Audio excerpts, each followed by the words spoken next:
नमस्कार, मैं डॉक्टर रिचा। आज मैं आपको बताऊंगी धूम्रपान से होने वाले नुकसान। धूम्रपान एक बहुत ही गंदी आदत है, स्वास्थ्य को बहुत ज़्यादा अफेक्ट करती है, स्वास्थ्य को खराब करती है और जैसे आपको पता है बहुत सारे इससे कैंसर होते हैं और बहुत सारे नुकसान होते हैं हमारी बॉडी को। धूम्रपान हमें क्यों नहीं करना चाहिए? धूम्रपान के बहुत सारे नुकसान हैं, जैसे मैंने आपको बताया। दमे की प्रॉब्लम हो सकती है, अस्थमा होता है उससे, इम्फाइसेमा, निमोनिया और सीओपीडी, जो कि ये सारे जो हैं ये दमे की प्रॉब्लम होती हैं, जो कि धूम्रपान से सबसे ज़्यादा होती है। इससे ज़्यादा नुकसानदायक होता है लंग का कैंसर।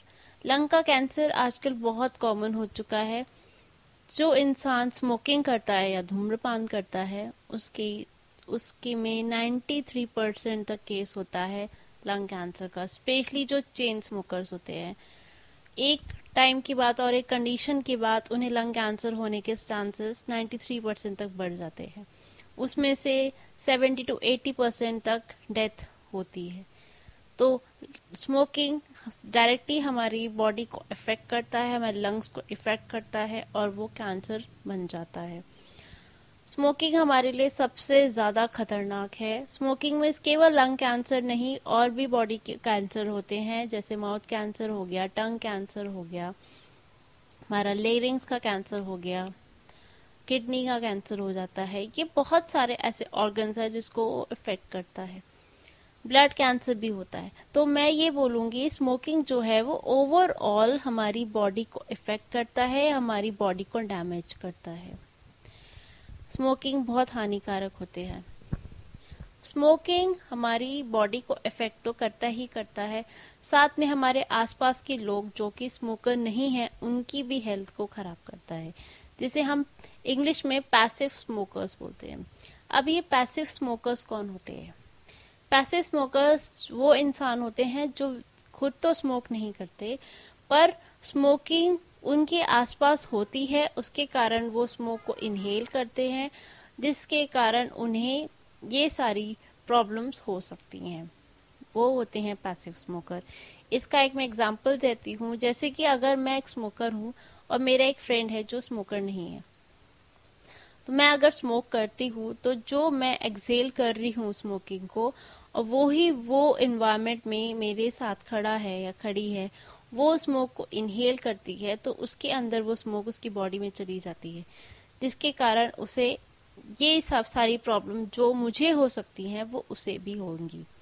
तो अल्टीमेटली वो वैसे तो स्मोकर नहीं है, बट मेरे स्मोकिंग के इन्फ्लुएंस से वो भी एक स्मोकर बन गया है, जिसे हम पैसिव स्मोकर्स बोलते हैं, जो डायरेक्टली स्मोक तो नहीं करते बट इनडायरेक्ट मोड में उनको स्मोकिंग या कार्बन मोनोऑक्साइड उनकी बॉडी में जाता है, निकोटीन उनकी बॉडी में जाता है। स्मोकिंग छोड़ना इतना डिफिकल्ट क्यों है? किसी भी आदत को छोड़ना बहुत डिफिकल्ट होता है, स्पेशली इस स्मोकिंग, अल्कोहल, ड्रग एडिक्ट्स, ये बहुत ही पेनफुल आदतें होती हैं जिनको छोड़ने में इंसान को बहुत दिक्कतों का सामना करना पड़ता है। निकोटीन जो होता है हमारी बॉडी में, वो सिक्रेट करता है और वो प्लेजर देता है ब्रेन को, जिसकी ब्रेन को आदत हो जाती है। अगर ब्रेन को उस प्लेजर की आदत हो गई है तो ब्रेन को उसकी क्रेविंग होती है, उसका मन करता है कि मैं इसको लेता रहूं, जिसके कारण वो इंसान और उसकी बॉडी उसकी आदी हो जाती है, उसको उसकी आदत हो जाती है। जब उसे वो आदत छुड़ानी होती है तो उसे बहुत सारी दिक्कतों का सामना करना पड़ता है।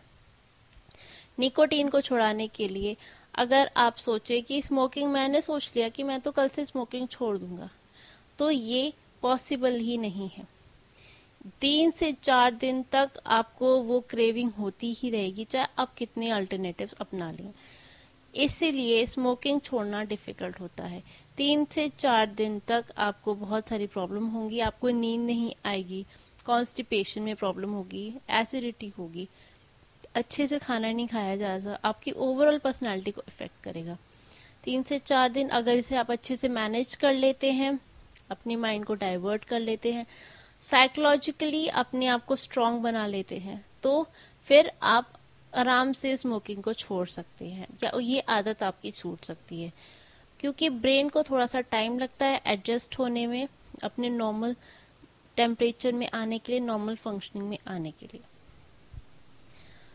क्या क्या अल्टरनेटिव्स हैं जिससे कि आप स्मोकिंग छोड़ सकते हैं और अपनी बॉडी को स्वस्थ बना सकते हैं? सबसे पहले तो अपनी स्मोकिंग की आदत छोड़ने के लिए आप च्युइंगम अपनी पॉकेट में रखें। जब भी आपको लगे कि मुझे स्मोकिंग की ज़रूरत है, एक च्युइंगम खा लें। च्युइंगम खा लें, बहुत सारा पानी पीते रहें, ड्राइनेस अपनी बॉडी में ना आने दें, जिससे आपका बॉडी टेम्परेचर मेंटेन रहेगा। और जो आपकी क्रेविंग की आदत है, जो निकोटीन स्टिमुलेट करता है हार्मोन्स, वो नहीं कर पाएगा, जिससे वो आदत आपकी धीरे धीरे छूटेगी।